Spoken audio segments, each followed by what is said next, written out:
Pada tahun 1875, Puteri Louis dari Belgium yang berumur 17 tahun telah berkahwin dengan putera Philip dari Saxe, Coburg dan Gotha yang berumur 31 tahun. Satu perkahwinan yang dengan cepat menjadi pahit dan penuh penderaan. Selepas bertahun-tahun beliau melarikan diri, satu tindakan yang mencetuskan skandal dan kemarahan keluarga. Namun begitu, Louis akhirnya telah ditahan dan dihantar ke sebuah institusi psikiatri untuk menghabiskan sisa hidupnya di sana. Tetapi di sinilah kisahnya tidak berakhir. Jadi, sertai saya ketika kita meneroka apa yang telah berlaku kepadanya. Puteri Louis Mary Amélie dari Belgium telah dilahirkan pada 18 Februari 1858 di Istana Diraja Belgium di Brussels. Dia dilahirkan dalam sebuah negara yang agak muda. Belgium baru sahaja memperoleh kemerdekaannya selepas Revolusi 1830, selepas berabad-abad diperintah oleh Burgundia, Sepanyol, Austria, Perancis dan Belanda. Ayahnya ialah putera Leopold, pewaris tahta yang telah menjadi Leopold II, Raja Belgium pada tahun 1865. Pada masa kelahirannya, Datuk Louis, Raja Belgium yang pertama, Leopold I, adalah raja yang memerintah. Ibu Louis ialah Mary Henriette dari Austria, seorang ahli keluarga diraja Habsburg Austria. Keluarga diraja yang telah memerintah Belgium untuk sebahagian besar abad ke-18. Dia telah berkahwin dengan Leopold pada tahun 1853. Louis ialah anak pertama hasil perkahwinan Leopold dan Mary Henriette. Semasa masih bayi, bapanya menggambarkan dia sebagai sangat bijak dan pucat, bergurau bahawa dia mempunyai mata yang gelap dan hidung yang besar, yang dalam segala hal setanding dengan hidungnya sendiri. Malangnya, ini akan menjadi kemuncak hubungan mereka, seperti yang akan kita lihat tidak lama lagi. 3 orang anak lagi menyusul selepas itu. Seorang anak lelaki bernama Leopold pada tahun 1859 dan kemudian 2 lagi anak perempuan, Stephanie dan Clementine pada tahun 1864 dan 1872. Tetapi tragedi telah menimpa keluarga diraja. Pada tahun 1869, ketika Leopold muda, baru berusia 9 tahun, dia meninggal dunia akibat komplikasi radang paru-paru. Kesan berpanjangan daripada terjatuh ke dalam kolam pada tahun sebelumnya. Kematian beliau telah menghancurkan hati keluarga diraja Belgium, dan Louis yang berusia 10 tahun ditinggalkan dalam kesedihan yang mendalam. Kehilangan ini menyebabkan Raja Leopold II tidak mempunyai pewaris lelaki, sekaligus memperdalam keretakan dalam perkahwinannya yang sudah bermasalah dengan Ratu Mary Henriette dan membiarkan anak-anak mereka membesar dalam suasana rumah tangga yang tegang dan berpecah belah. Pasangan itu berkongsi sedikit minat, kurang kasih sayang, dan seperti banyak perkahwinan di raja lain pada zaman itu, penyatuan mereka diatur atas dasar tanggungjawab, bukan cinta. Sebagai anak perempuan sulung kepada Raja Belgium, Louis dijangka berkahwin dengan keluarga bangsawan diraja yang terkenal untuk mengukuhkan hubungan diplomatik kerajaan kecil itu. Belgium merupakan kuasa kecil pada masa itu, ketika kuasa-kuasa besar Eropah terlibat dalam perebutan kuasa di mana pihak yang lebih kuat sering menentukan segalanya. Prusia dan sekutunya dari Jerman, sebagai contoh, telah berperang dengan Perancis pada tahun 1870 dan merampas wilayah Alsace dan Lorraine daripada Perancis selepas perang singkat. Negara-negara seperti Belgium sangat sedar bahawa mereka memerlukan pakatan yang kukuh untuk memastikan keselamatan jangka panjang mereka. Oleh itu, bakal suami Louis telah diperdebatkan sejak dia masih sangat muda. Sementara itu, Louis membesar di pelbagai istana diraja dan kediaman di Brussels dan kawasan sekitarnya. Ini termasuk istana diraja di tengah-tengah bandar dan sebuah kediaman berasingan di Lachen di pinggir bandar. Ayahnya adalah seorang yang pendiam dan dingin, dan dia serta adik-beradiknya kebanyakannya dibesarkan oleh ibu mereka. Anak-anak itu juga diajar di rumah, yang merupakan perkara biasa bagi golongan diraja pada abad ke-19. Ini termasuk mempelajari subjek seperti bahasa Perancis, Jerman, Inggris, matematik, sejarah, klasik dan agama. Salah satu perkara yang Louis akan pelajari ialah perbezaan budaya di Belgium yang sudah jelas kelihatan di sebuah negara yang mempunyai penganut Protestan dan Katolik, serta penutur Belanda, Jerman dan Perancis di pelbagai wilayah. Seperti yang disebutkan, hubungan ibu bapa Louis agak tegang. Tetapi Leopold bertekad untuk mendapatkan seorang lagi anak lelaki selepas kematian satu-satunya anak lelaki mereka. Oleh itu, dia cuba menghidupkan semula kehidupan rumah tangga dengan ratu. Tetapi harapan musnah selepas keguguran pada Mac 1871. Kemudian, apabila Clementine dilahirkan pada Julai 1872, kesedaran bahawa tidak akan ada pewaris lelaki telah menolak perkahwinan mereka ke tahap yang kritikal. Kerana hanya lelaki yang boleh mewarisi tahta Belgium, Leopold menghabiskan sebahagian besar pemerintahannya dengan penuh kesedaran yang menyakitkan bahawa dia tidak mempunyai pewaris langsung. Dalam tahun-tahun berikutnya, Ratu Mary Henriette semakin menarik diri daripada istana. Akhirnya, dia dikenali sebagai Ratu Spa kerana banyak menghabiskan masa di bandar peranginan Belgium itu berbanding berada di sisi Leopold. Sehingga masa Perang Franco-Prusia pada tahun 1870, Leopold percaya bahawa dia akan dipaksa untuk mengahwinkan anak perempuannya dengan Louis Napoleon, anak dan pewaris Napoleon III, Maharaja Perancis. Namun, Napoleon digulingkan semasa perang itu dan sebuah Republik Perancis telah ditubuhkan semula selepas konflik tersebut. Rundingan kemudian beralih kepada pelamar-pelamar lain. Akhirnya, yang dipilih ialah Ferdinand Philipp, putera Saxe-Coburg dan Gotha, salah satu keturunan bangsawan terkemuka Jerman. Keluarga Philipp juga mempunyai hubungan dengan keluarga diraja Perancis dan British, dan Philipp telah dilahirkan di Paris sebagai cucu kepada Raja Louis Philippe I dari Perancis, pemerintah negara itu antara tahun 1830 dan 1848. Sebenarnya, hubungan diraja Philipp menghubungkannya secara langsung dengan Louis. Sebenarnya, kedua-duanya mempunyai pertalian rapat, iaitu sepupu kedua sebelah bapa dan sepupu pertama sebelah ibu sekali berbeza generasi. Jadi, walaupun Philipp bukanlah pewaris tahta utama Eropah, dia tetap berasal daripada dinasti yang berkuasa dan berprestij. Selepas rundingan yang panjang dan majlis yang ditangguhkan, pasangan itu akhirnya berkahwin di istana diraja Brussels pada 4 Februari 1875 dengan Louis baru berusia 17 tahun, manakala Philipp berumur 31 tahun.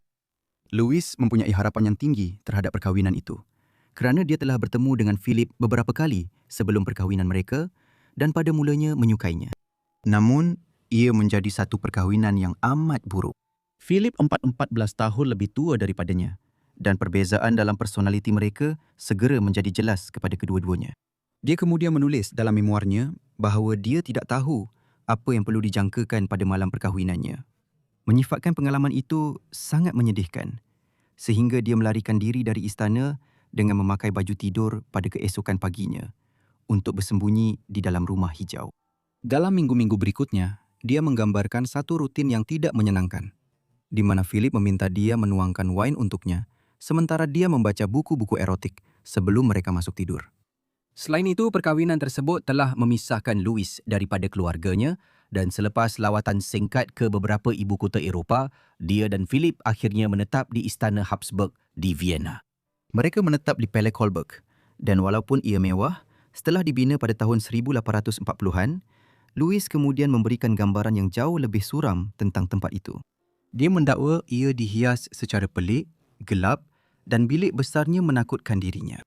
Lebih teruk lagi, pasangan itu tinggal di sini bersama ibu bapa Philipp dan Louis mendapati ibu mertuanya seorang wanita yang suka menguasai dan terlalu mengawal dalam urusan rumah tangga. Walaupun menghadapi masalah-masalah ini, pasangan itu menyambut kelahiran 2 orang anak di sini. Leopold Clement dilahirkan pada tahun 1878 dan seorang anak perempuan, Dorothea Maria Henriette, dilahirkan 3 tahun kemudian pada tahun 1881. Pada ketika ini, perkahwinan dan kehidupan keluarganya telah menjadi tegang. Konflik dengan suaminya sering berlaku dan hubungannya dengan ibu mentua dikatakan sukar. Dia menghadapinya dengan membelanjakan banyak wang dan tidak lama kemudian, dia menjadi seorang sosialit yang boros yang menghabiskan banyak masanya keluar bersosial di Vienna. Pada mulanya, menjadi seorang ibu telah menyebabkan Louis banyak menghabiskan masa di rumah. Tetapi selepas mengalami 2 keguguran, keresahannya semakin meningkat.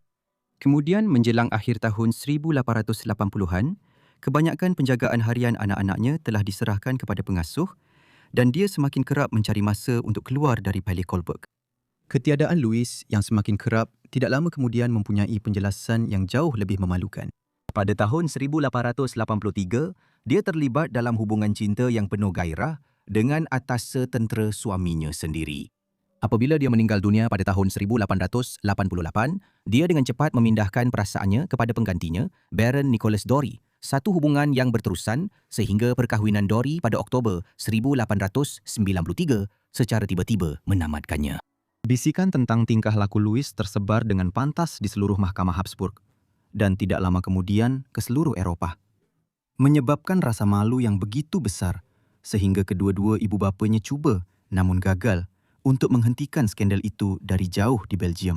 Berita tentang kecurangan anak perempuannya sangat tidak menyenangkan Leopold II dan menyumbang kepada peningkatan permusuhannya terhadapnya.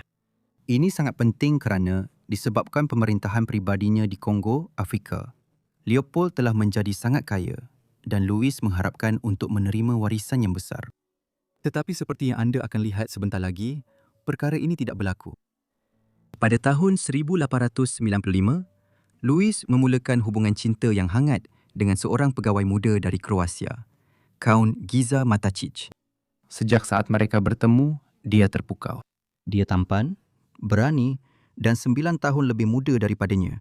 Hanya 27 tahun berbanding 37 tahun Louis. Apabila kabar angin tentang hubungan mereka tersebar, Mahkamah Habsburg gempar dengan skandal. Kemudian keadaan menjadi semakin tegang pada 18 Februari 1898 apabila putera Philip yang terdesak untuk menyelamatkan maruahnya mencabar Giza Matačić untuk berduel, tetapi dia dengan cepat dikalahkan. Selepas itu Louis melarikan diri ke Perancis dan apabila dia kembali, akibatnya sangat kejam. Anak-anaknya diambil, perkahwinannya pada dasarnya telah berakhir, tetapi perkara yang paling buruk masih belum berlaku. Hanya beberapa minggu selepas duel itu, Philip membalas dengan cara yang jauh lebih dahsyat. Dia membuat Louis diisytiharkan tidak siuman dan memujuk Maharaja Franz Joseph I untuk mengurungnya di hospital sakit jiwa. Dia diberi pilihan yang kejam, kembali ke Palais Kolberg atau menghabiskan sisa hidupnya di institusi mental. Louis memilih pilihan kedua dan dihantar ke sebuah institusi di Dublin berhampiran Vienna. Tidak lama selepas itu, Giza sendiri menjadi sasaran. Ditahan atas tuduhan memasukkan dokumen, dia telah ditangkap dan dimasukkan ke dalam penjara. Berita tentang penahanan Louis tersebar dengan cepat dan akhbar Austria meluahkan simpati terhadap puteri yang telah tercemar nama baiknya itu. Terkejut dengan skandal Grumman, Philip telah diam-diam mengeluarkannya dari Empayar Austria-Hunggari pada tahun 1899 dan memindahkannya ke sebuah institusi di Saxony. Di sana, dia lenyap dari pandangan umum. Selama bertahun-tahun, dia langsung tidak berjumpa dengan keluarganya, kecuali satu lawatan yang menyayat hati daripada anak perempuannya, Dorothea, pada Februari 1903. Sementara itu, Giza, yang dipenjarakan berhampiran Vienna, memulakan hubungan cinta yang tidak disangka-sangka dengan Maria Stuger, seorang wanita berumur 23 tahun yang sudah berkahwin dan bekerja di penjara itu semata-mata untuk bertemu dengannya. Dia berjaya mendapatkan kepercayaannya, menjadi perempuan simpanannya dan berusaha sedaya upaya untuk membebaskannya. Dengan mengupah peguam, menggemparkan media dan walaupun telah dipecat dari penjara, dia tetap meneruskan usahanya dari luar. Ketabahannya akhirnya membuahkan hasil dan Giza telah diberikan pengampunan pada Ogos 1902. Setelah bebas, Giza cuba mengumpul sokongan untuk Louis melalui artikel dan memoir. Tetapi tiada apa yang berubah sehinggalah takdir memberinya peluang. Pada musim panas tahun 1904, Louis telah dihantar ke Bad Elster di Saxony untuk rawatan kesihatan, di mana pengawasan di situ ternyata sangat longgar. Mengambil peluang itu, Giza merancang pelariannya dan dengan bantuan Maria, mereka meloloskan Louis dan ketiga-tiga mereka melarikan diri merentasi sempadan ke Perancis. Akhirnya, selepas lebih 6 tahun dikurung, Louis bebas. Pada tahun berikutnya, Louis secara rasmi diisytiharkan waras. Dan pada tahun 1906, perceraian beliau yang telah lama tertangguh akhirnya diselesaikan. Putera Philip memberikannya pencen bulanan yang cukup baik. Tetapi Louis, yang sudah lama terbiasa dengan kemewahan melampau, tidak lama kemudian mula berhutang. Pada ketika ini, Maria Stolga sudah tidak lagi terlibat, dan Louis serta Giza akan terus bersama sepanjang hayat mereka, walaupun mereka tidak pernah berkahwin. Bapa Louis meninggal dunia pada 17 Disember 1909 ketika berumur 74 tahun. Ibunya telah meninggal dunia pada tahun 1902 ketika beliau berada di institusi.